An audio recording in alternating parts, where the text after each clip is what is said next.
जय हिंद एवरीवन। चलिए बेटा, आज के सेशन की हम शुरुआत करते हैं। और जैसा कहा था मैंने कि आज हम डीपीएसपी पढ़ेंगे और आज की क्लास से रिकॉर्डेड फॉर्म के अंदर, बिकॉज आपके लिए कुछ बढ़िया चीज करने जा रहे हैं हम लोग। ओके, तो चलिए स्टार्ट करें डीपीएसपी के बारे में बात करना। अब दो चीजें बताऊं डीपीएसपी के बारे में एनडीए को लेकर। देखो, एनडीए एग्जामिनेशन में ना डीपीएसपी को बहुत बार एग्जाम में पूछा, मतलब एक बार एक आध सवाल आना है यहाँ से तय है। ये मान के चलो तुम्हारे 4 से 8 नंबर पक्के हैं। 2 सवाल आ गए तो 8 नंबर, एक सवाल आया तो 4 नंबर। 8 नंबर 4 नंबर भी बहुत होते हैं भाई। तो सेशन जो है वो इंपॉर्टेंट है आपके लिए। दूसरी बात, सेशन बहुत बड़ा नहीं, छोटी क्लास है, टॉपिक बड़ा छोटा सा है, तो आपके एग्जाम के पॉइंट ऑफ व्यू से काफी इंपॉर्टेंट हो जाता है। तो चलिए डीपीएसपी के बारे में बात करना शुरू करते हैं।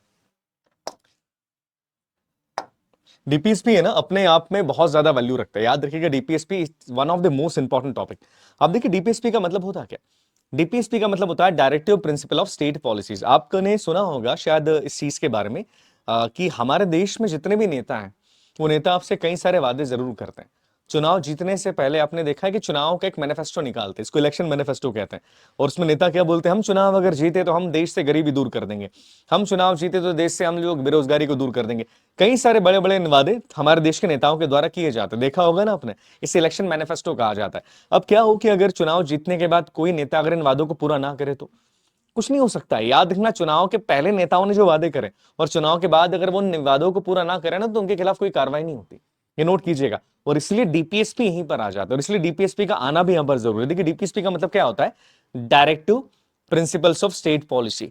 इसका मतलब ये होता है, हिंदी में से कहा जाता है राज्य के नीति निर्देशक तत्व। नोट कीजिएगा, हिंदी में क्या बोलते हैं इसको, इस हिंदी में कहा जाता है राज्य के नीति निर्देशक तत्व। इसका मतलब क्या होता है कि जब भी हमारे देश में केंद्र सरकार या राज्य सरकार, कोई भी सरकार है, चाहे वो हमारे स्टेट गवर्नमेंट है चाहे वो सेंट्रल गवर्नमेंट है, ये कुछ रूल्स एंड रेगुलेशंस को फॉलो करते हुए अगर पॉलिसी बनाएगी देश में, इन रूल्स एंड रेगुलेशंस को, इन प्रिंसिपल्स को फॉलो करते हैं। मैं रूल्स एंड रेगुलेशंस तो बोलना ठीक नहीं, पर अगर हमारे देश में जो हमारी सरकार है, चाहे वो राज्य सरकार हो चाहे वो केंद्र सरकार हो, अगर वो इन बेसिक प्रिंसिपल्स को फॉलो करके देश में कानून बनाएगी, ध्यान से मेरी बात सुनिएगा, इन बेसिक प्रिंसिपल्स को फॉलो करके, कुछ प्रिंसिपल्स देकर रखे हैं डीपीएसपी के अंदर, अगर इन डीपीएसपी के अंदर जो प्रिंसिपल्स देकर रखे हैं उनको फॉलो करके अगर हमारे देश की राज्य सरकार है, केंद्र सरकार है, पॉलिसी बनाएगी, देश में कानून लागू करेगी, तो देश का भला होगा। जी हाँ, देश का भला होगा, देश आगे बढ़ेगा। तो इसलिए इसे कहा जाता है राज्य के नीति निर्देशक तत्व। डीपीएसपी के अंदर क्या देकर रखा है, directive principles of state policies. क्या मतलब इसका, इसका मतलब ये होता है कि ये कुछ डायरेक्शंस है स्टेट के लिए। किसके लिए, स्टेट के लिए डायरेक्शन थे। स्टेट कौन सा, वही आर्टिकल, अपन याद है अपना आर्टिकल 12 के बारे में बात करी थी हमने।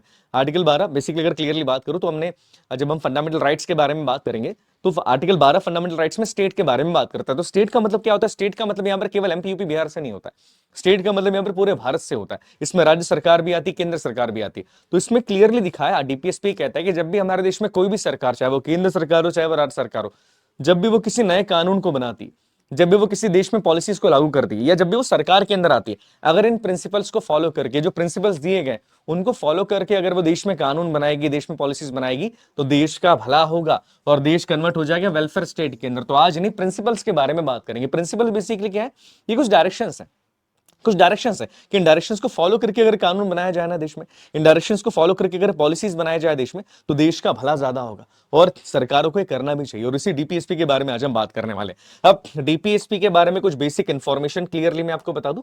भारत के संविधान का पार्ट 4 डीपीएसपी के बारे में बात करता है, नोट कीजिएगा। कौन सा पार्ट बात करता है, पार्ट 4 डीपीएसपी के बारे में बात करता है। 4A बात करता है फंडामेंटल ड्यूटीज के बारे में, पर पार्ट 4 बात करता है डीपीएसपी के बारे में। और आर्टिकल 35 से लेकर आर्टिकल 31 तक, नोट कीजिएगा, इंपॉर्टेंट है। आर्टिकल 36 से लेकर 35 का 36 से लेकर आर्टिकल 51 तक डीपीएसपी के बारे में बात की गई। अब हर चीज को हमने किसी न किसी कंट्री के संविधान से लिया, ले आए कि नहीं, इस कंट्री, इस चीज को हमने यहाँ के संविधान से लिया, इस चीज को हमने यहाँ के संविधान से लिया। डीपीएसपी के बारे में याद रखिएगा, डीपीएसपी का जो प्रोविजन है वो हमने आयरलैंड के संविधान से लिया है, please note it down. DPSP का जो प्रोविजन है वो हमने लिया है आयरिश मतलब आयरलैंड के संविधान से। क्लियर है, आयरलैंड से हमने बोरो करा है डीपीएसपी को, और आयरलैंड ने लिया था स्पेन से। ये भी बता दूं मैं छोटी सी बात कि आयरलैंड ने इसको बोरो किया था स्पेन से। स्पेन जानते ना, बढ़िया अच्छी कंट्री, जाइएगा कभी। आयरलैंड ने इसको स्पेन से बोरो किया था, तो पर हमने आयरलैंड से बोरो किया बिकॉज क्या हुआ, डीपीएसपी में कुछ चेंज कर स्पेन से बोरो करके आयरलैंड ने, और हमने आयरलैंड वाला डीपीएसपी बोरो कर लिया। याद रखिएगा, डीपीएसपी के जितने भी प्रोविजंस है वो सारे के सारे नॉन जस्टिसेबल होते हैं। मतलब क्या है कि डीपीएसपी का मतलब क्या है कि स्टेट गवर्नमेंट, सेंट्रल गवर्नमेंट जब भी कोई पॉलिसी बनाए, जब भी कोई कानून बनाए, जब भी कोई लॉ बनाए, तो इन प्रिंसिपल्स को ध्यान में रख के बनाए, तो क्या होगा, देश का ज्यादा भला हो जाएगा, वो पॉलिसी और अच्छी बनेगी।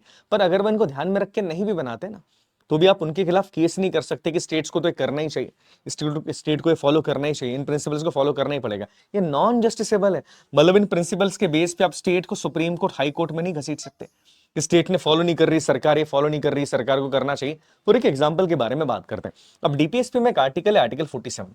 आर्टिकल 47 डीपीएसपी का बड़ा इंपॉर्टेंट आर्टिकल। ये आर्टिकल पता है क्या बोलता है? ये आर्टिकल कहता है कि जितने भी स्टेट है हमारे देश में, जितने भी राज्य, हमारे जो केंद्र सरकार है, जो राज्य सरकार है, उनको अपने अपने राज्यों में शराब पे प्रतिबंध लगा देना चाहिए। ये आर्टिकल शराबबंदी के बारे में बात करता है कि साहब शराब पे प्रतिबंध लगाना है, शराब नहीं पीनी चाहिए देश में, शराब पे प्रतिबंध लगाने के बारे में आर्टिकल बात करता है। पर आप देखो इस डीपीएसपी को फॉलो करने वाले केवल 2 ही राज्य हैं आज। कौन से 2 राज्य फॉलो करते हैं?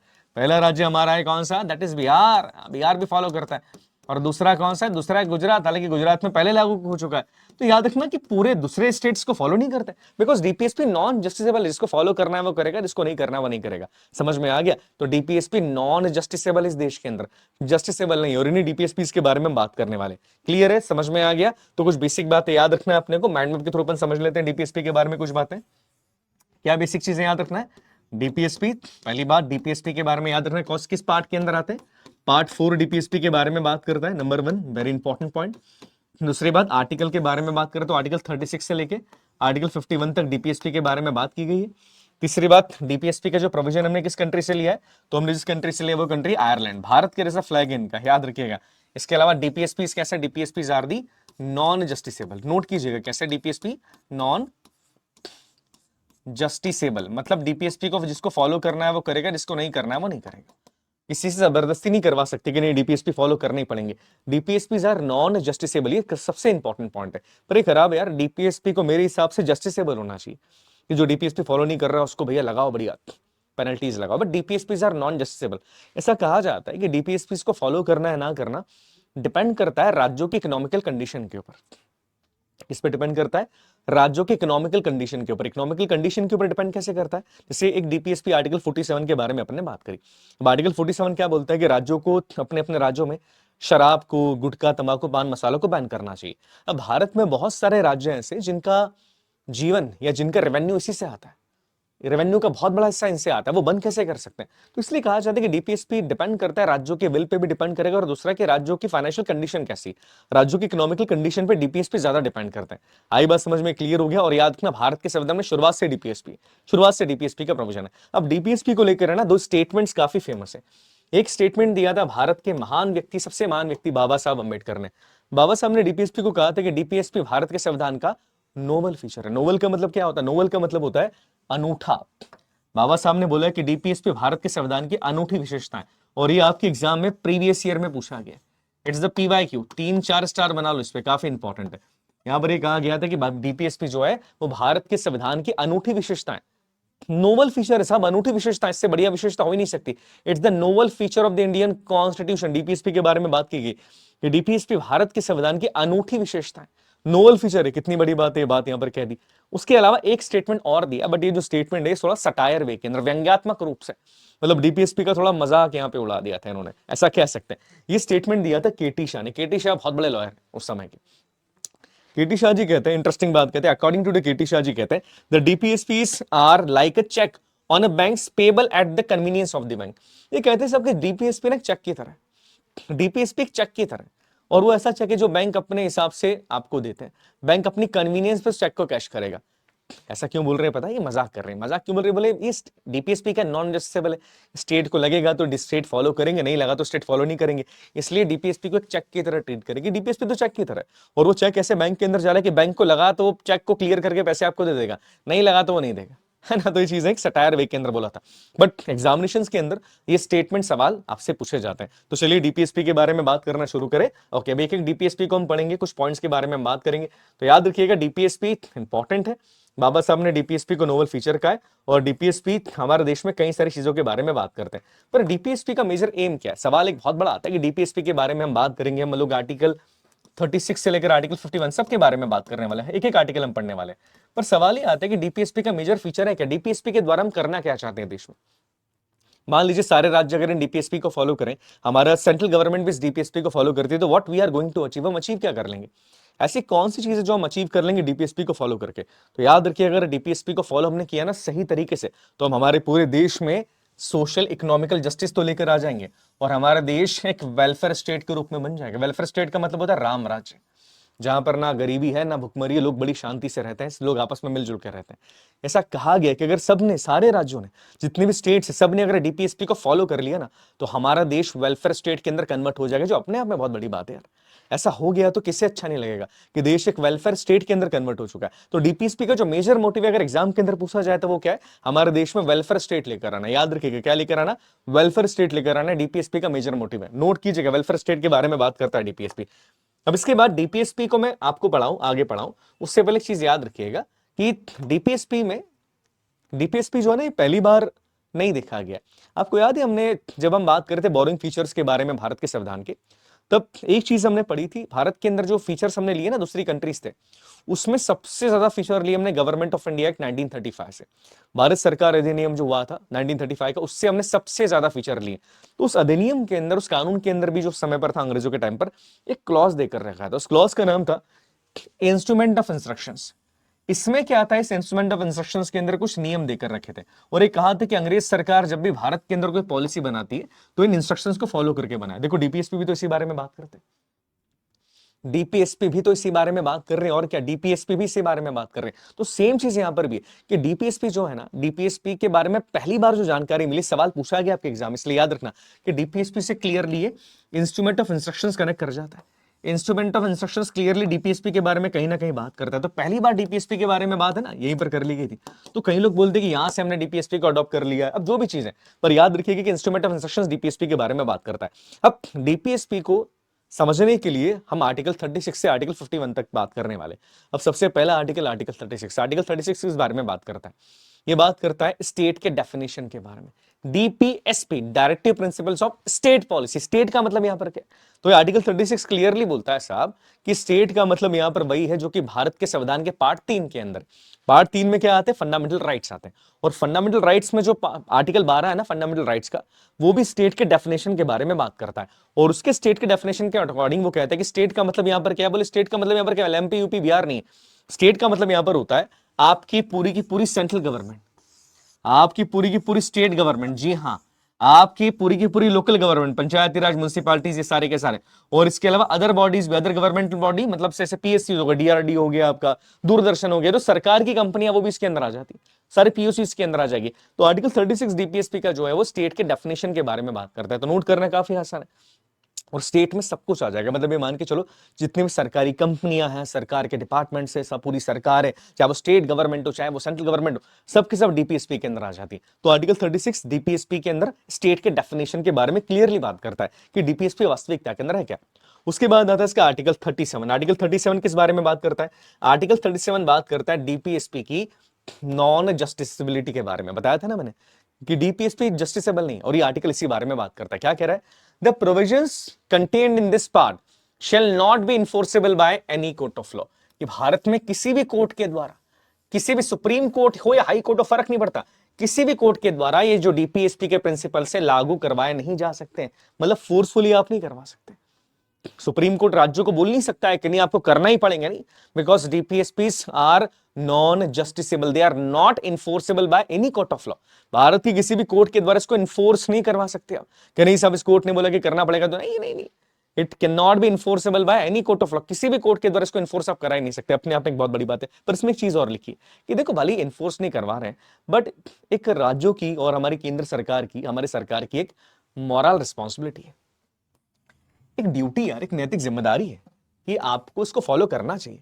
मतलब आप अगर सरकार के अंदर आए हो तो आपका मेजर काम क्या है कि देश की रक्षा करना, देश के वेलफेयर के बारे में सोचना, नागरिकों की भलाई के बारे में सोचना, देश से गरीबी हटाना, देश से भेदभाव को हटाना। तो यहाँ पर क्लियरली कहा है कि देखिए भले ही ये enforceable by court of law नहीं, आर्टिकल 37 क्लियरली कहता है, बट स्टिल हमारे देश में ये कर्तव्य है, एक मौलिक, एक नैतिक जिम्मेदारी है ना। नैतिक जिम्मेदारी समझते हो ना कि तुमसे कोई बोल नहीं रहा है कि तुम ये करो, पर तुम्हारे अंदर से आवाज आती कि नहीं यार मेरे को करना चाहिए। फॉर एग्जाम्पल की बात करें कि तुम ट्रेन के अंदर बैठे हो, प्रेग्नेंट महिला आके खड़ी हो जाती है पास में, अब तुमसे कोई बोल नहीं रहा कि तुम उठो, पर तुम्हारी नैतिक जिम्मेदारी की नहीं यार मैं उठ जाता हूँ, महिला बैठ जाएगी। सेम चीज यहाँ पर भी, तो तुम्हारी नैतिक जिम्मेदारी है, राज्यों की और सरकारों की नैतिक जिम्मेदारी कि भले ये enforceable by court of law नहीं है, पर आप सबकी नैतिक जिम्मेदारी कि आपको इनको फॉलो करवाना चाहिए। आई बात समझ में, तो इसके बारे में बात करते हैं आर्टिकल 37। आई होप चीजें क्लियर हो रही होगी। उसके बाद नेक्स्ट अगर हम बात करें तो देखिए आपने जो डीपीएसपीज है ना, इन डीपीएसपीज को समझ के हिसाब से क्या करा है, आपकी समझ के लिए इन डीपीएसपी के इन प्रिंसिपल्स को 3 कैटेगरीज में डिवाइड कर दिया जाता है ना, 3 कैटेगरीज में इन प्रिंसिपल्स को डिवाइड किया जाता है। एक होते हैं आपके सोशलिस्ट प्रिंसिपल, ये वो प्रिंसिपल्स हैं, इसको रटना मत, केवल एक बार देख लीजिएगा। सोशलिस्ट प्रिंसिपल्स वो प्रिंसिपल्स होते हैं जिसमें समाज के अंदर भेदभाव को खत्म करने की हम बात करते हैं, कि समाज में इकोनॉमिकल इक्वालिटी लेकर आनी, समाज में सोशल इक्वालिटी लेकर आनी, इसके बारे में बात करते हैं। इन प्रिंसिपल को सोशलिस्ट प्रिंसिपल कहा जाता है। दूसरे होते हैं आपके गांधीयन प्रिंसिपल। गांधीयन प्रिंसिपल्स में वो डीपीएसपी आते हैं जिनके द्वारा भारत के अंदर हम विलेज डेवलपमेंट के बारे में बात करें, कि साहब हम देश के अंदर गांव का डेवलपमेंट करेंगे, जिसमें गांव के विकास के बारे में ज्यादा बात की जा रही है, जिसमें हम विलेज डेवलपमेंट के ऊपर ज्यादा जोर देते हैं। इसके बाद आता है आपके लिबरल प्रिंसिपल। लिबरल प्रिंसिपल वो प्रिंसिपल्स होते हैं जो समाज में खुली विचारधारा को जोर देने के बारे में बात करते हैं, कि समाज में खुलापन आ जाए, समाज में बहुत ज्यादा रूढ़िवादी चीजें ना रहे, समाज में बहुत ज्यादा जातिवाद ना रहे, इसके बारे में बात करते हैं। तो एक एक डीपीएसपी हम करना शुरू करें। चलिए पहले डीपीएसपी के बारे में बात करें। कुछ चीजें मैं बता दूं, देखो सारे डीपीएसपी मगअप नहीं करने होते हैं, सारे डीपीएसपी याद नहीं कर रहे, कुछ डीपीएसपी इंपॉर्टेंट है जिनको मैं क्लियरली बोलूंगा कि इसको दिमाग के अंदर रखिएगा। सारे डीपीएसपी को मगअप मत करना, बिकॉज वो काम के नहीं होते, एग्जाम में ज्यादा नहीं आते। जो आएंगे वो मैं क्लियरली बोलूंगा कि इसको याद रखना, ये काफी इंपॉर्टेंट है। चलिए स्टार्ट करते हैं डीपीएसपी के बारे में बात करना। तो जो पहला डीपीएसपी यहां पर आता है, ये आपका आर्टिकल 38। आर्टिकल 38 किस बारे में बात करता है सुनिएगा। आर्टिकल 38 काफी आसान है, इंपॉर्टेंट नहीं है, एग्जाम के अंदर नहीं आता, तो थोड़ा सा इसको लोड मत लेना इस आर्टिकल का। आर्टिकल 38 कहता है कि देखो राज्य सरकार और केंद्र सरकार, हमारे देश में जो भी है, हमारे देश की सारी राज्य सरकारों को, हमारे देश की केंद्र सरकार को, सुनिएगा ध्यान से, कि हमारे देश में जितनी भी राज्य सरकारें, जितनी भी केंद्र सरकार है, जो स्टेट है हमारी, क्लियरली अगर स्टेट के बारे में बात की जाए तो हमारी राज्य सरकार और केंद्र सरकार को क्या करना चाहिए, promote the welfare of the people by securing social order permitted by justice, social, economical and political.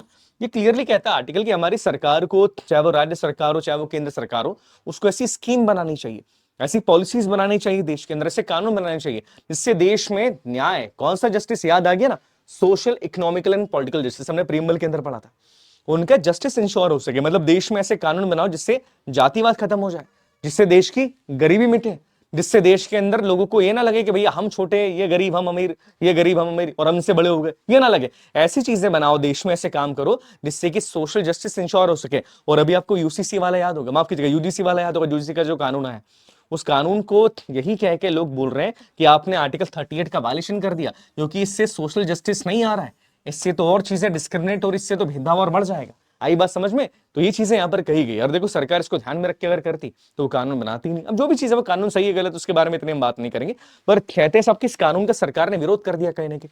उसके बाद नेक्स्ट जो आर्टिकल, ये आर्टिकल थोड़ा इंपॉर्टेंट है एग्जाम के हिसाब से, ये आपका आर्टिकल 39। देखो आर्टिकल 39 कई सारी चीजों के बारे में बात करता है, कुछ जो मेजर इंपॉर्टेंट चीजें उनको आप दिमाग में रखिएगा।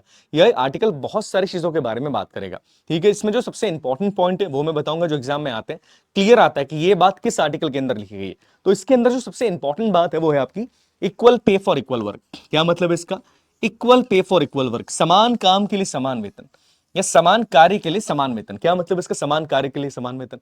इसका मतलब ये होता है कि आप जो भी काम कर रहे हैं, आप जो भी काम करें अपनी लाइफ के अंदर, फॉर एग्जांपल की बात करें कि आप एक टीचर हैं, आप एक आर्मी के अंदर है, आप एक लॉयर हैं, ये कहता है कि चाहे वो लड़का हो या लड़की, उनको इक्वल सैलरी देनी चाहिए, समान काम के लिए समान सैलरी। ये नहीं हो सकता कि लड़का है तो सैलरी ज्यादा मिलेगी, लड़की है तो सैलरी कम मिल जाएगी, नहीं।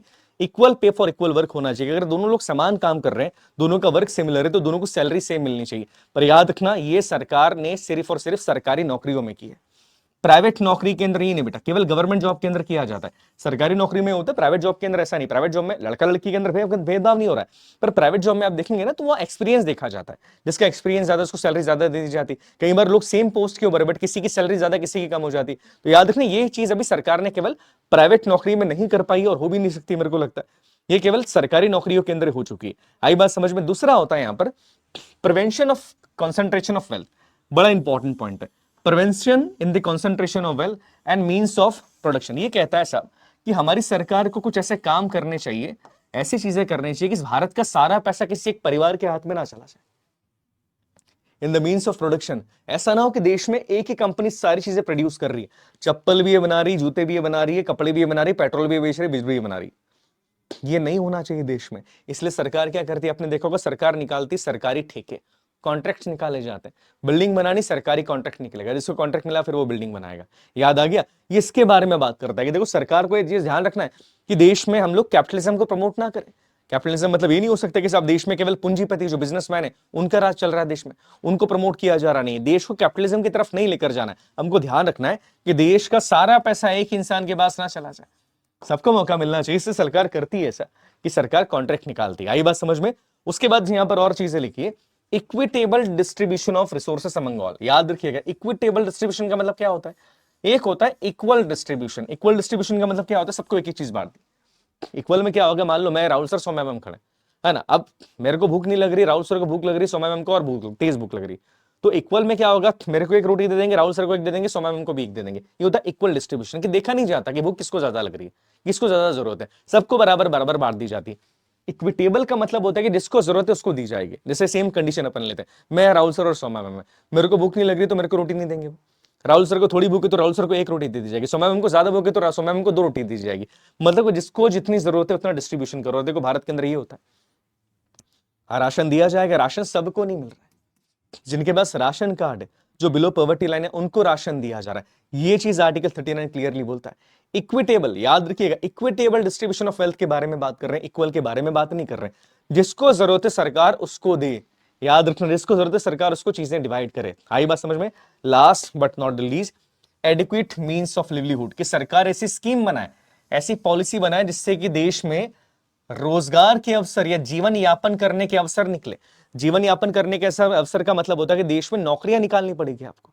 सरकार ऐसे पॉलिसीज बनाए, ऐसे एक्ट्स बनाए देश से देश में नौकरियां निकले। अब देखो सरकार स्टार्टअप स्कीम्स निकालती है, सरकार लोन देती है, उसी के कारण दे रही, क्योंकि जीवन जीने के लिए चाहिए पैसा, रोकड़ा, कैश, उसके लिए क्या नौकरियां चाहिए। तो यहां पर एक क्लियरली बात करते कि लोग, कि सरकार ऐसी मेजरमेंट्स बनाए, ऐसी पॉलिसीज बनाए, ऐसी स्कीम बनाए जिसके द्वारा देश में लोगों के पास नौकरियां हो और वो अपना जीवन यापन कर सके। ये आर्टिकल 39 इस बारे में बात करता है। इसके बाद जो नेक्स्ट आर्टिकल है, it is one of the most most most most most important article. याद रखना, कई बार एग्जाम के अंदर पूछा गया, कई बार मतलब समझ जाओ बहुत बार एग्जाम के अंदर पूछा गया, लॉट्स ऑफ टाइम, बहुत बार आर्टिकल एग्जाम के अंदर पूछा गया, बहुत ही बार। ये है आपका आर्टिकल 39A। अब देखो आर्टिकल 39 के बाद तो आर्टिकल 40 आना चाहिए, बट यहाँ पर आर्टिकल 39A आ रहा है। क्यों आ रहा है? बिकॉज आर्टिकल 39A संविधान में बाद में ऐड किया गया था। ये आर्टिकल जोड़ा गया है 42nd अमेंडमेंट 1976 के द्वारा। नोट कीजिएगा, बड़ा इंपॉर्टेंट है। ये आर्टिकल जोड़ा गया 42nd अमेंडमेंट 1976 के द्वारा। बहुत इंपॉर्टेंट आर्टिकल, कई सारी इंपॉर्टेंट चीजों के बारे में बात करता है। ये आर्टिकल बात करता है equal justice and free legal aid के बारे में। सुनिएगा इस बात को ध्यान से, इस आर्टिकल के द्वारा देश में equal justice and free legal aid के कॉलम को जोड़ा गया था। क्या मतलब है इसका? समान न्याय, इक्वल जस्टिस एंड मुफ्त कानूनी सहायता, फ्री लीगल एड। देखो क्या होता था इस देश में पहले की अगर मैं बात करूं, कि इस देश में जो गरीब आदमी है उसके पास इतना भी पैसा नहीं होता था कि वो वकील कर सके। मान लीजिए गरीब आदमी साहब, उसके ऊपर उसकी जमीन हड़प ली एक अमीर आदमी ने, अब दोनों का केस कोर्ट में केस हो रहा है। अब कोर्ट में जब केस हुआ साहब, तो जो अमीर आदमी इसके पास तो वकील करने के लिए बहुत पैसा है, ये गरीब आदमी तो वकील भी नहीं कर पाएगा। अब गरीब आदमी जब वकील नहीं कर पा रहा तो न्याय से वंचित रह गया। सीधी बात है, न्याय नहीं मिल पाया इसको, है ना। तो सरकार ने बोला ये तो बड़ी गलत चीज हो रही, क्योंकि न्याय तो देश में सबको मिलना चाहिए। तो सरकार ने बोला नहीं, कोई बात नहीं, अगर इस आदमी को वकील नहीं मिल रहा है ना, तो हम इसको मुफ्त में कानूनी सहायता प्रोवाइड करेंगे, फ्री में वकील प्रोवाइड करेंगे, ताकि इक्वल जस्टिस देश में इंश्योर हो सके। इसलिए अब देखिएगा कि अगर आपके पास वकील नहीं है तो भी आपको सरकार की तरफ से सरकारी वकील दिया जाता है, आपको पब्लिक प्रोसिक्यूशन दिया जाता है। सरकारी वकील होते हैं जो आपकी सहायता करते हैं। आई बात समझ में? इसके बारे में बात कर रहे हैं कि आपको सरकारी वकील फिर सरकार की तरफ से दे दिया जाएगा, इसको पब्लिक प्रोसिक्यूशन बोलते हैं। और ये चीज इस समय से आई है। आई बात समझ में? उसके बाद legal service authorities act 1987 Bharat के अंदर है। तो ये चीज करना देश में बड़ी इंपॉर्टेंट थी। इसके द्वारा देश में सरकार ने इक्वल जस्टिस को प्रमोट किया। तो आर्टिकल 39 है, याद रखना कौन से अमेंडमेंट के द्वारा? 42nd अमेंडमेंट 1976, जिसे हम लघु संविधान के नाम से भी जानते हैं, उसके द्वारा भारत के संविधान में ऐड किया गया था। उसके बाद एक अमेंडमेंट और आता है, एक आर्टिकल और है, ये आर्टिकल है आर्टिकल 40। आर्टिकल 40 अपने आप में बड़ा इंपॉर्टेंट है। देखिए आर्टिकल 40, हालांकि आप सब इस बारे में जानते हैं, हमने देखा कि हमारे संविधान का 11वां शेड्यूल पंचायती राज के बारे में बात करता है, पर पंचायती राज के बारे में 11वें शेड्यूल को तो बाद में ऐड किया था, अपन 1973 के अंदर ऐड किया था कि नहीं? पंचायती राज के अंदर 11वें शेड्यूल को हमने काफी बाद में 11वें शेड्यूल को हमने काफी बाद में ऐड किया। पर हमारे संविधान का जो डीपीएसपी का आर्टिकल 40 है ना, वो क्लियरली शुरुआत से बोल रहा है, क्या बोल रहा है? कि भारत के अंदर पंचायती राज का प्रावधान होना चाहिए। ये बात करता है क्लियरली विलेज पंचायत को ऑर्गेनाइज करने की। आर्टिकल क्लियरली कहता है कि भारत के जितने भी गांव हैं, जितने भी लोकल एरियाज हैं, वहां पर सेल्फ गवर्नमेंट को प्रमोट किया जाए, वहां पर पंचायत को बनाना चाहिए, पंचायत को नेसेसरी पावर देने चाहिए। तो देखो पंचायत को संवैधानिक दर्जा पहली भली बाद में दिया गया, पर डीपीएसपी के अंदर पंचायत का प्राविजन पहले से कर दिया गया था। और याद रखना भारत के अंदर राजस्थान का नागौर डिस्ट्रिक्ट ये पहला जगह जहां पर पंचायत को स्टैब्लिश किया गया था। तो याद रखना आर्टिकल 40 किसके बारे में बात करता है? आर्टिकल 40 क्लियरली बात करता है देश में पंचायत राज के बारे में। नोट करना काफी इंपॉर्टेंट है ना? तो आर्टिकल 40 भी देश में पंचायत राज के बारे में बात करता है। उसके बाद आता है आपका आर्टिकल 41। आर्टिकल 41 काफी आसान, बड़ा आसान है। देखो आर्टिकल 41 में कई सारी चीजें दिख रखी है, नॉट दैट मच इंपॉर्टेंट, पर देख लीजिएगा। आर्टिकल 41 कहता है कि देखो राज्य जितने भी है इस देश में, जितने भी हमारी केंद्र सरकार है, जितने भी हमारी राज्य सरकार है, वो अपनी इकोनॉमिकल कंडीशन के हिसाब से, इकोनॉमिकल कंडीशन के हिसाब से मतलब कि उनके पास कितना पैसा है, how much money they have, वो अपनी इकोनॉमिकल कंडीशन के हिसाब से कि उनके पास कितना पैसा है, क्या चीजें वो कर सकती है, अपनी इकोनॉमिकल कंडीशन के हिसाब से वो इस देश में इंश्योर करे राइट टू वर्क। वो इंश्योर करे, ऐसी पॉलिसीज बनाए, स्कीम बनाए जिसके द्वारा उनके राज्य में हर व्यक्ति के पास काम करने का अधिकार हो, हर व्यक्ति के पास काम करने का अधिकार हो, हर व्यक्ति के पास नौकरी हो। अब आपने देखा एक स्कीम होगी हमारे देश में मनरेगा। मनरेगा के बारे में जानते, Mahatma Gandhi national rural employment guarantee act, ये कानून है जिसके द्वारा हर आदमी को 100 दिन का रोजगार दिया जाता है। सरकार देगी गारंटी से दिया जाता है, पर हालांकि गड्ढे खोदने वो काम अलग है। तो ये सरकार ने किया, ये आर्टिकल कहता है कि हमारे देश में राइट टू एजुकेशन होना चाहिए। अब देखो इसको फॉलो करते हुए सरकार ने क्या करा, आर्टिकल 21 बना दी। आर्टिकल 21 ने दी कि फंडामेंटल राइट ही बना दिया राइट टू एजुकेशन का। और ये आर्टिकल और कहता है कि हमारे देश में ऐसे लोग जो कि बेरोजगार हैं, उनके लिए सरकार कुछ काम करे। तो देखो बेरोजगारी के लिए सरकार क्या देती है, सरकारी भत्ता देती। अब देखो तुम सबको नहीं मिलता है, पर हमारे देश में राजस्थान के अंदर आप जाओगे, कई और स्टेट्स भी हैं जहां पर आपको बेरोजगारी भत्ता दिया जाता है, अनएम्प्लॉयमेंट फंड दिया जाता है। वैसे ये कहती है कि जो ओल्ड एज है, जो बुजुर्ग है, बुजुर्ग के साथ जिनकी उम्र हो गई, उनको सरकार पेंशन देती। देखो पेंशन देती सरकार, पेंशन की स्कीम्स बना के रखी सरकार, देती पेंशन, बहुत बार देती। अटल पेंशन योजना स्कीम्स बना के रखी। ये आर्टिकल और कहता है कि हमारे देश में जो बीमार है, बीमारों के लिए सरकारी व्यवस्था करेगी, उनको फ्री में इलाज किया जाए। देखो इसकी इस बात को ध्यान में रख के सरकार ने दुनिया की सबसे बेहतरीन स्कीम लागू करी पूरे देश में। हम मैं बात कर रहा हूं यहाँ पर आयुष्मान भारत योजना की, बहुत ही बढ़िया स्कीम है बेटा। पर्सनली बता रहा हूं मैं, मतलब इस देश में ऐसे भी लोग थे जिनके पास मतलब इलाज कराने का पैसा तक नहीं था, बेचारे ऐसे मर जाते थे गरीबी के अंदर। इस स्कीम से न जाने कितने लोगों की वास्तविकता में जान बची। सरकार ने सच में बहुत अच्छा काम किया स्कीम के अंदर, सच में बहुत ही बढ़िया काम किया सरकार ने। I am not fan of any government party, but सरकार ने जो अच्छा किया उसके बारे में बात करना जरूरी है। तो सरकार ने इस स्कीम के द्वारा बहुत ही बढ़िया काम किया। तो याद रखना आर्टिकल 41 इस के बारे में बात करता है। नेक्स्ट आर्टिकल के बारे में बात की जाए, नेक्स्ट आर्टिकल है हमारा आर्टिकल 42। देखो आर्टिकल 42 किस बारे में बात करेगा, सुनिएगा। दो चीजें इसके अंदर देख रखी है। पहला है the state shell make provisions for securing just and human condition of work. Article ये कहता है साहब, आर्टिकल 42 कि राज्य सरकारें, केंद्र सरकारें इस तरह के कानून इस देश के अंदर बनाए जिसके द्वारा जस्ट एंड ह्यूमन कंडीशन को इंश्योर किया जा सके। जस्ट एंड ह्यूमन कंडीशन का मतलब ये होता है कि इंसान के काम करने लायक कंडीशंस को इंश्योर करे कि इस देश में जितने भी लोग जहां पर भी काम कर रहे हैं, कोई ऑफिस में काम कर रहा है, कोई कोई किसी फैक्ट्री के अंदर काम कर रहा है, कोई मजदूरी कर रहा है, सरकार ऐसे कानून इस देश के अंदर बनाए ताकि हर आदमी की जान को बचाया जा सके। एक जस्ट एंड ह्यूमन कंडीशन हो कि इंसान के काम करने लायक कंडीशन बना सके। इसलिए आप देखो सरकार कानून बना के रखती है कि जो केमिकल फैक्ट्री है साहब उसमें मास्क लगा के घूमना पड़ेगा। कई फैक्ट्रीज में बूट्स अनिवार्य, बूट्स पहन के बिना नहीं जा सकते। कंस्ट्रक्शन वर्कर को हेलमेट देना अनिवार्य। सरकारी क्यों कर रही, इसके कारण करती। इस चीज को ध्यान में रख के सरकार ने कानून बनाया। दूसरा इसी के अंदर एक पॉइंट कही जाता है कि सरकार यहाँ पर एक और चीज के बारे में बात करती है, ये बात करती है मैटरनिटी रिलीफ के बारे में। मैटरनिटी रिलीफ क्या होता है, इसे हिंदी में कहा जाता है मातृत्व अवकाश। आप देखेंगे हालांकि देखो सरकारी नौकरियों के अंदर ही तो ये चीज है, बट प्राइवेट के अंदर ये ज्यादा नहीं, कुछ अच्छी कंपनियां ये करती बट ज्यादा कंपनियां नहीं करती। मैटरनिटी लीव का मतलब ये होता है अगर कोई महिला प्रेग्नेंट है तो प्रेगनेंसी के टाइम पर उसको छुट्टी दे दी जाए, और छुट्टी देने के साथ साथ उसकी सैलरी भी मिलती जाती है उसको। ये सरकारी नौकरी में होता है, प्राइवेट के अंदर नहीं होता कि कोई महिला अगर प्रेग्नेंट है साहब तो उसको आप निकाल नहीं सकते कि आप प्रेग्नेंट हो, आप काम नहीं कर रहे, आपको निकाल दिया गया। हालांकि कानून कहता है कि नहीं निकाल सकते, बट देखो प्राइवेट में कुछ भी हो जाता है, पर सरकारी में इसको आज भी फॉलो किया जाता है। और सरकारी नौकरी में तो पैटर्निटी रिलीफ भी मिलता है, मतलब भाई पितृत्व अवकाश मिल रहा है, तुम पिता बन गए तुमको अवकाश मिल जाएगा। ये चीज भी सरकारी नौकरियों के अंदर हो रही है, तो चीज याद रखना है। आर्टिकल 42 इस बारे में बात करता है। इसके बाद आर्टिकल 43 भी थोड़ा बहुत इसी के बारे में बात करता है। आर्टिकल 43 दो चीजों के बारे में बात करेगा। तो पहली चीज आर्टिकल 43 की याद रखना, एग्जाम में बहुत बहुत बहुत बार पूछी गई ये चीज। आर्टिकल 43 बात करता है प्रमोशन ऑफ कॉटेज इंडस्ट्री के बारे में, कि देश में हमारा जो ग्रामीण एरिया है, जो रूरल एरिया है यहाँ पर, उसमें क्या करना चाहिए, उसमें आप देखिएगा कि कॉटेज इंडस्ट्री को प्रमोट करना चाहिए। कॉटेज इंडस्ट्री जो देश में पहले थी उस इंडस्ट्रीज को प्रमोट करो, लघु उद्योग को प्रमोट करने के बारे में बात करता है। और आर्टिकल 43 ये भी कहता है कि सरकार ऐसे कानून बनाए, ऐसे रेगुलेशंस बनाए जिसके द्वारा इस देश में जितने भी काम करने वाले लोग हैं उनको कम से कम इतनी सैलरी मिले, मिनिमम वेजेस मिले, इतने मिनिमम वेजेस मिले कि वो डिसेंट स्टैंडर्ड ऑफ लाइफ को मेंटेन कर सके। डिसेंट स्टैंडर्ड ऑफ लाइफ का मतलब क्या होता है कि कम से कम रोटी, कपड़ा, मकान, शिक्षा वो पा सके।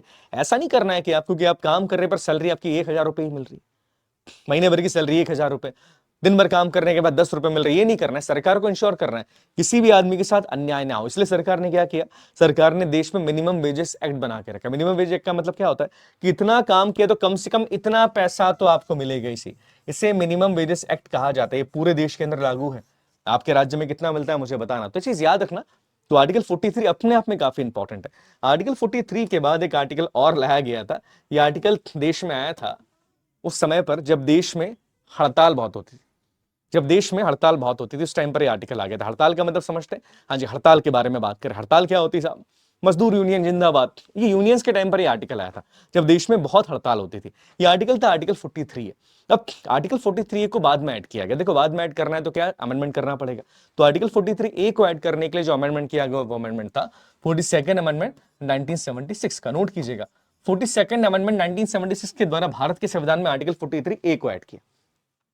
अभी आर्टिकल क्या कहता है सुनिएगा, बड़ी इंटरेस्टिंग बात है। आर्टिकल कहता है, आर्टिकल कहता है the state shall take steps to secure the participation of workers in the management of the industries. Note करना, बड़ा इंपॉर्टेंट आर्टिकल है। आर्टिकल कहता है स्टेट को वर्कर्स का पार्टिसिपेशन सिक्योर करना चाहिए कंपनी के मैनेजमेंट के अंदर। इसका क्या मतलब होता है? इसका मतलब ये होता है कि देखिए पहले का मजदूर यूनियन बहुत होती थी। वो मूवी देखिए लाडला, लाडला में कौन है भाई साहब? अनिल कपूर साहब।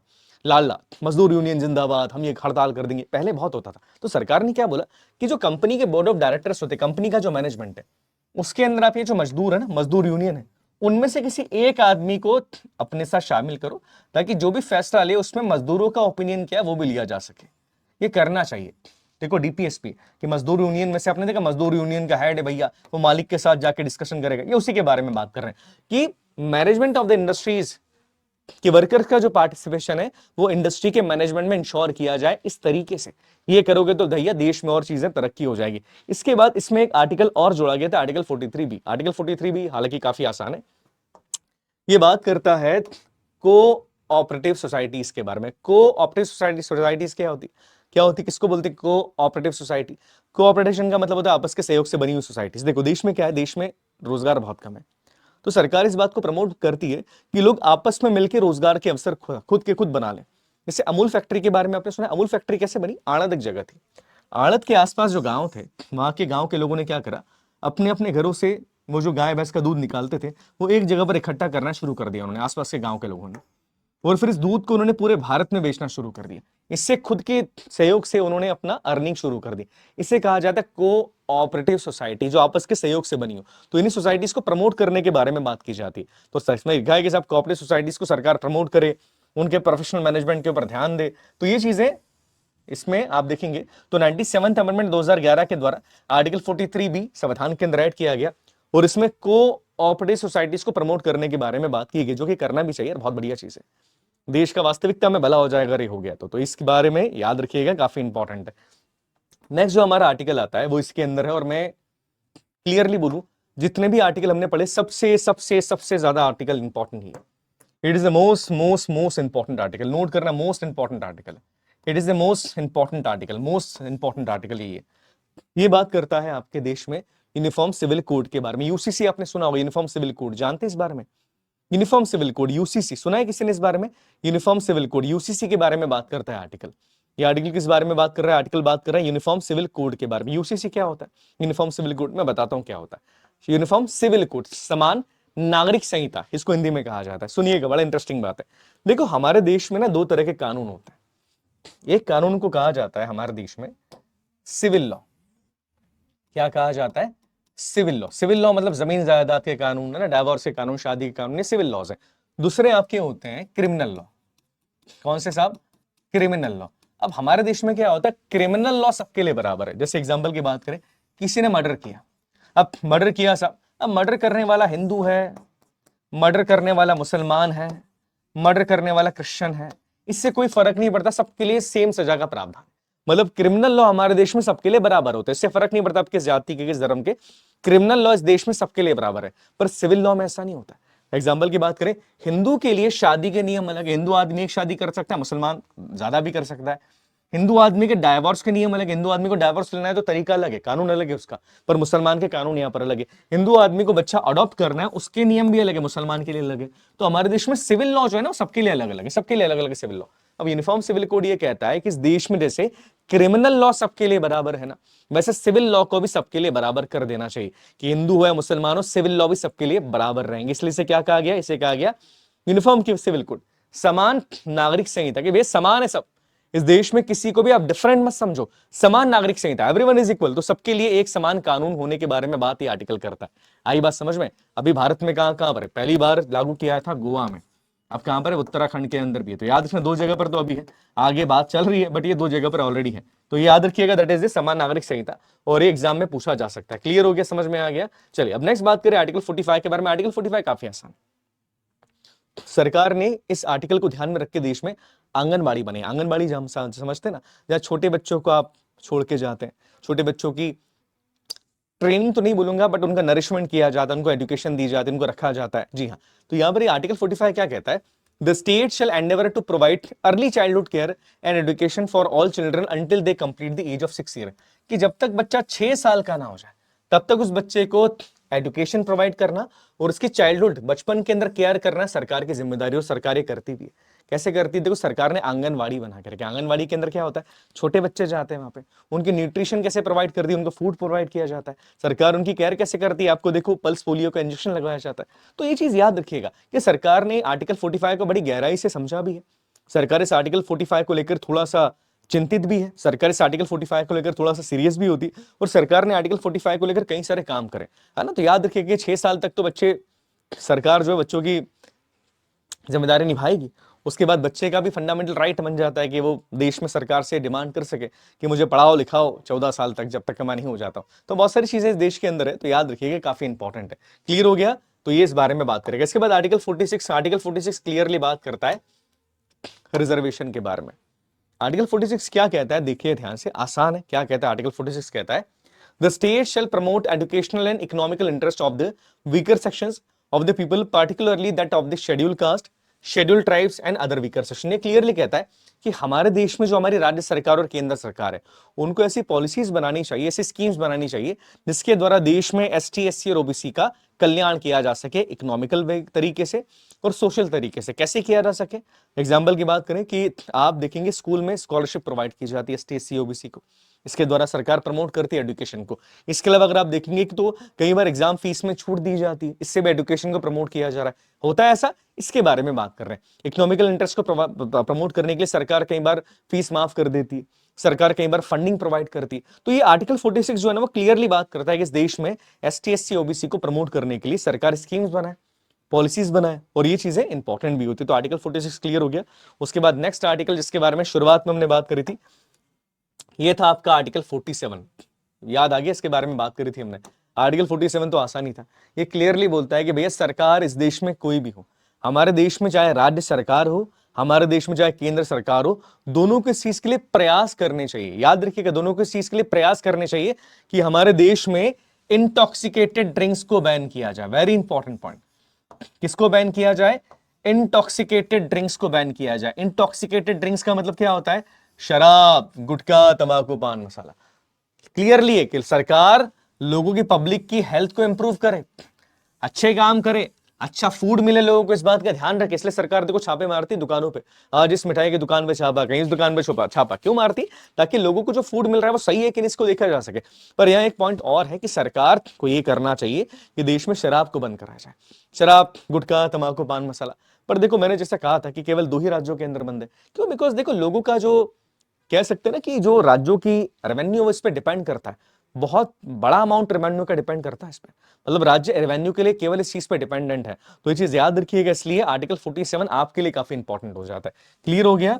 ये क्लियरली सवाल आते हैं, और देखो आसान है आर्टिकल, मैंने क्लियरली बोला ना कि बड़ा आसान सी चीज है। तो आर्टिकल 47 इंपॉर्टेंट एग्जाम के हिसाब से। उसके बाद one of the most favourite article of mind, मेरा सबसे इंपॉर्टेंट फेवरेट आर्टिकल है ये आर्टिकल 48। आर्टिकल 48 बेसिकली 2 इंपॉर्टेंट चीजों के बारे में बात करता है। आर्टिकल 48 पहली बात ये करता है कि हमारे देश में सरकार को ये करना चाहिए कि हमारे देश में जो एग्रीकल्चर करवाया जा रहा है, सुनिएगा ध्यान से, जो एग्रीकल्चर है, जो पशुपालन, एनिमल हस्बेंड्री करवाई जा रही है, उसमें साइंटिफिक तरीकों का यूज किया जाए। ऐसी स्कीम्स, ऐसी पॉलिसीज देश के अंदर सरकार लेकर आए जिससे एग्रीकल्चर के अंदर और एनिमल हस्बेंड्री, पशुपालन के अंदर साइंटिफिक तरीकों का ज्यादा यूज किया जाए। सरकारें करती भी, देखो यूरिया फ्री देती है सरकार, सरकार कई बार ट्रेनिंग मुफ्त देती है कि पशुओं की ब्रीड की क्वालिटी को इंप्रूव कैसे किया जा सके, सीमन फ्री देती है सरकार, अच्छे बुल्स का होता है कि नहीं, देखिएगा। इसके द्वारा क्या किया जा रहा है, देश में खेती बाड़ी को और इंप्रूव करने की बात सरकार करती है। आप देखो सब्सिडी सरकार प्रोवाइड करती है, बिजली कई बार फ्री देती है सरकार, तो इसके द्वारा सरकारें करने की कोशिश करती है। इसका दूसरा पार्ट और ज्यादा इंपॉर्टेंट है। इसका दूसरा पार्ट ये कहता है कि सरकार को ये प्रयास करना चाहिए इस देश के अंदर कि देश में जो जानवरों को मारा जाता है, जो चमड़े के लिए जानवरों को मारा जा रहा है, जो गौ माता की हत्या की जाती है, जो बछड़ों को मारा जाता है, और जो अदर मिल्चिंग एनिमल, मिल्च मतलब दुधारू पशु जो है, उनको सरकार ना मारे। सरकार को ये काम करना, सरकार तो क्या ना मारे, मतलब ये कि सरकार ऐसे स्कीम या पॉलिसी इस देश के अंदर बनाए कि देश में गौ माता सिक्योर रहे, देश में ऐसे जानवर जो मिल्चिंग एनिमल्स है उनको देश में ना मारा जाए, उनकी हत्या पे, स्लटर मतलब क्या होता है, बूचड़ खाना, उनकी हत्या पे प्रतिबंध लगाया जाए। पर ऐसा करती है सरकार, नहीं करती। गौ माता की हत्या पर तो प्रतिबंध लगाना चाहिए, पर हमारा देश, आप शायद बिलीव नहीं करेंगे, लेदर के एक्सपोर्ट में कभी नंबर 1 होता है, कभी नंबर 2 होता है, कभी नंबर 3 होता है, लेदर के एक्सपोर्ट में पूरी दुनिया में। लेदर का एक्सपोर्ट करना, आप सोचो कितनी बड़ी बात है। लेदर का एक्सपोर्ट करने के लिए भैंसों को मारा जाता है, मारा जाता है, आप देखिए बहुत बड़ी अमाउंट के अंदर मारा जाता है। तो लेदर एक्सपोर्ट के अंदर हमारा देश भारत जो है ना, वो कभी नंबर 1 रहता है, कभी नंबर 2, कभी नंबर 3 आ जाता है। रैंकिंग देखना समझ में आ जाएगा। तो ये आर्टिकल है तो सही, सरकार करती तो है, बट बहुत कुछ सरकार इसको लेकर अभी बहुत सीरियस नहीं है ना। पहले चीज के लिए तो कर रही, बट दूसरे के लिए करना भी मेरे हिसाब से ज्यादा जरूरी है। क्लियर हो गया? तो छोटी सी बात याद रखिएगा, इंपॉर्टेंट है। नेक्स्ट पॉइंट के बारे में अगर मैं बात करूं तो अगला जो पॉइंट है वो यहाँ पर किस बारे में बात करता है, देखो ये आर्टिकल 48A है। इसको भी बाद में ऐड किया गया, 48 के बाद 49 था, बट ये आर्टिकल 48A को ऐड किया गया। आर्टिकल 48 जो है इसको भी 42nd अमेंडमेंट 1976 के द्वारा भारत के संविधान के अंदर ऐड किया गया। देखो ये आर्टिकल किस बारे में बात करता है, आर्टिकल बड़ा आसान है। ये आर्टिकल कहता है साहब कि भारत के अंदर हमारी जितनी भी राज्य सरकारें हैं या केंद्र सरकार है, नोट कीजिएगा, चाहे वह राज्य सरकार हो या केंद्र सरकार हो, उनको ऐसे स्टेप लेने चाहिए, ऐसे स्टेप्स लीजिए, ऐसे कानून बनाइए, ऐसी बिल निकालिए, ऐसी पॉलिसीज बनाइए जिसके द्वारा हमारे देश के जंगलों को और जंगली जानवरों को प्रोटेक्ट किया जा सके। ऐसे कानून बनाओ। अब देखो सरकार बनाती भी है कानून, आप देखिएगा। आप देखो अमेरिका, माफ कीजिएगा, एमपी के अंदर जंगल के कानून अलग होते हैं, एमपी का वाइल्ड लाइफ एक्ट अलग अलग है, पंजाब का वाइल्ड लाइफ एक्ट अलग अलग है। तो हर जगह के जंगल के कानून अलग अलग है और सरकार करती भी है। इसलिए देखो भारत के अंदर भी कानून है, आपने सुना होगा इसका, वाइल्ड लाइफ प्रोटेक्शन एक्ट 1972 का। इसके द्वारा अगर आपने किसी भी जंगली जानवर को मारा, नुकसान पहुंचाया, तो साहब आपको सजा दी जाएगी, बड़ी लंबी तगड़ी वाली। तो ये आर्टिकल इसी के बारे में बात करता है। ये आर्टिकल कहता है कि सरकार और ज्यादा ये काम करे ताकि हमारे देश का जो एनवायरमेंट है, जो जंगली जानवर है, उनको बचाया जा सके। बढ़िया काम कर रही है सरकार, करना भी चाहिए और कर भी रही है बढ़िया, इसमें सरकार को करना भी चाहिए। चलिए अगले पॉइंट के बारे में बात करें। नेक्स्ट पॉइंट हमारा जो है वो है आपका आर्टिकल 49, बड़ा आसान आर्टिकल। ये आर्टिकल कहता है साहब the state shell protect every monument और प्लेस ऑफ आर्टिस्टिक और हिस्टोरिकल इंटरेस्ट। ये आर्टिकल कहता है कि साहब हमारी जो राज्य सरकार और केंद्र सरकार है, उनको ऐसी पॉलिसीज इस देश में बनानी चाहिए, ऐसे कानून इस देश के अंदर लागू करने चाहिए जिससे कि हमारे देश के जो हिस्टोरिकल प्लेसेस हैं, ताजमहल के बारे में बात करें, सांची स्तूप के बारे में बात करें, खजुराहो के मंदिरों के बारे में बात करें, उनको प्रोटेक्ट किया जा सके, उनको बचाया जा सके। बिकॉज लोग क्या करते हैं, देखा होगा आपने, जहां भी मिला भैया लिख के दिल बना दिया, दिल के अंदर तीर बना दिया, आर वर्सेस एस। करते हैं लोग ऐसा? यस करते हैं, बहुत लोग करते हैं देश में। ये नहीं करना है आपको, इसी के बारे में बात की जा रही कि ये चीजें आपको नहीं करनी है।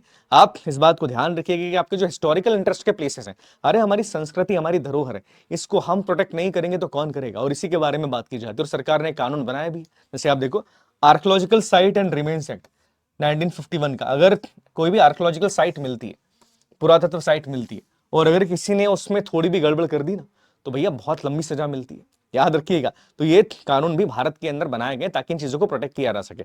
नेक्स्ट आर्टिकल हमारा आता है आर्टिकल 50। आर्टिकल 50 के बारे में बात करिए, वन ऑफ द बेस्ट और one of the most important article है। ये आर्टिकल बात करता है separation of judiciary from the executive. क्या लिखता है? Separation of judiciary from the executive. क्या मतलब होता है जुडिशरी और एग्जीक्यूटिव का, मतलब क्या है? चलिए एक एग्जांपल किससे मैं बताता हूं आपको। देखिए क्या हुआ, आपने अंग्रेजों के जमाने में एक पोस्ट के बारे में सुना होगा। अंग्रेजों के अंदर जमाने में एक पोस्ट थी कलेक्टर की, सुना है कलेक्टर? अब कलेक्टर की पोस्ट नहीं होती, अब उसे डीएम कहा जाता है। पहले पोस्ट थी कलेक्टर की। कलेक्टर क्यों बोलते थे? बिकॉज वो रेवेन्यू कलेक्ट करने का काम करते हैं। अब अंग्रेजों के जमाने में जो कलेक्टर अधिकारी था ना, इसके पास 2 पावर थे। पहला, ये उस एरिया को एडमिनिस्ट्रेट भी करता था। एडमिनिस्ट्रेट करने का मतलब क्या होता है? एरिया को गवर्न करना, कमांड करना कि कब क्या कैसे करना है। और कई बार ये इनके पास जुडिशियल पावर भी थे, मतलब ये जज का काम भी करते थे, इनके पास सजा देने का पावर भी होता था। कलेक्टर साहब सजा भी दे रहे हो, कलेक्टर साहब एरिया को एडमिनिस्ट्रेट भी कर रहे हैं।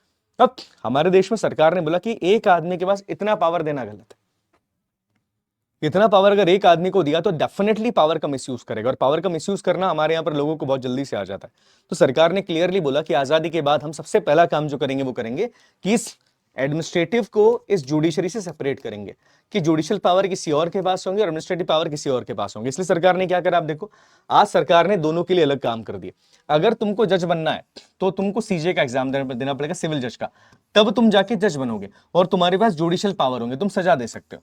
पर अगर तुमको एडमिनिस्ट्रेशन करना है, किसी एरिया की कमांड संभालनी है, तो तुमको यूपीएससी का एग्जाम देना पड़ेगा, और उसके बाद आईएएस बनने के बाद आपके पास केवल एडमिनिस्ट्रेटिव पावर्स रहेंगे, जुडिशियल पावर ज्यादा नहीं रहते, थोड़े बहुत होते पर ज्यादा नहीं होते। आई बात समझ में? तो इसे कहा जाता है separation of judiciary from the executive. Clear है? आसान चीज थी, तो बड़ा आसान सा आर्टिकल, बट याद रखना एग्जाम में आता है। उसके बाद लास्ट जो आर्टिकल इसके अंदर आता है वो है आपका आर्टिकल 51। देखो आर्टिकल 51 जो है ये बात करता है promotion of international peace and security के बारे में। बेसिकली जो आर्टिकल है ना, ये बताता है कि हमको दूसरी कंट्री के साथ रिलेशनशिप कैसे रखना है। दूसरी कंट्री मतलब अपने आसपास की कंट्रीज के साथ, दुनिया के साथ रिलेशनशिप हमारा कैसे होना चाहिए। और क्लियरली शब्दों के अंदर बात करूं तो हमारे देश की फॉरेन पॉलिसी, जो दूसरी कंट्री के साथ हम पॉलिसीज बनाते हैं, हमारे देश की फॉरेन पॉलिसी को आर्टिकल 51 ही इंश्योर करता है। आर्टिकल 51 क्लियरली बताता है कि हमारी फॉरेन पॉलिसी होनी कैसे चाहिए। अब आर्टिकल 51 बहुत सारी चीजों के बारे में बात करता है। जैसे आर्टिकल 51 ये कहता है promotion of international peace and security, कि सब हमको दुनिया के अंदर इंटरनेशनल पीस और सिक्योरिटी प्रमोट करनी, कि किसी कंट्री के साथ लड़ना वड़ना नहीं है। शांति के साथ बातचीत करो, कोई मुद्दा हो रहा है तो भी बातचीत करके सुधार लो, लड़ना नहीं, पीस एंड सिक्योरिटी प्रमोट करनी। दूसरा, maintain just and honourable relations between the Nations, कि देशों के साथ, दूसरे देशों के साथ जस्ट मतलब बढ़िया और ऑनरेबल रिलेशन मेंटेन करो, मधुर रिलेशन बनाओ। ये मत करो कि हर कंट्री से लड़ रहे हो, उससे बातचीत करनी कर रहे हो, इससे झगड़ा हो गया, उसके आपने ट्रेड को बंद कर दिया, ये नहीं करना है। हर कंट्री से अपने जस्ट एंड ऑनरेबल रिलेशंस को आपको मेंटेन करके रखना, बिकॉज ये काफी इंपॉर्टेंट है। अगर आपने ऑनरेबल रिलेशन मेंटेन नहीं करे तो चीजें फिर गड़बड़ हो जाएगी, फिर आप लड़ाई करेंगे। तो ये इसके बारे में बात करता है। तीसरा बोलता है, ये काफी इंपॉर्टेंट है, foster respect for international laws and treaty.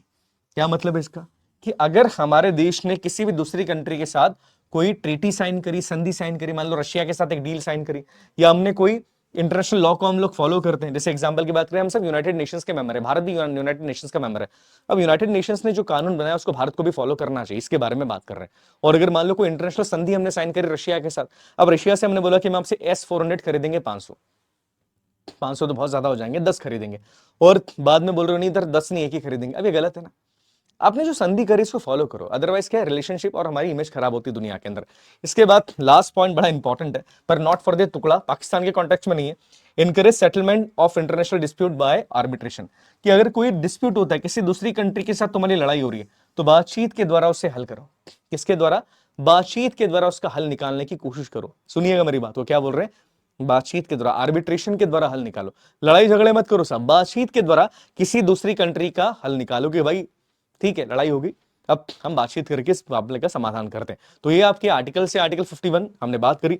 इसके बाद लास्ट पॉइंट याद रखिएगा कि ये 3 अमेंडमेंट से याद रखना बेटा है, इसको बाद में ऐड किया गया था। जैसे आर्टिकल 39 है, 43 और 48 है, इसको ऐड किया गया 42nd अमेंडमेंट 1978 के द्वारा। क्लियर हो गया? है आसान?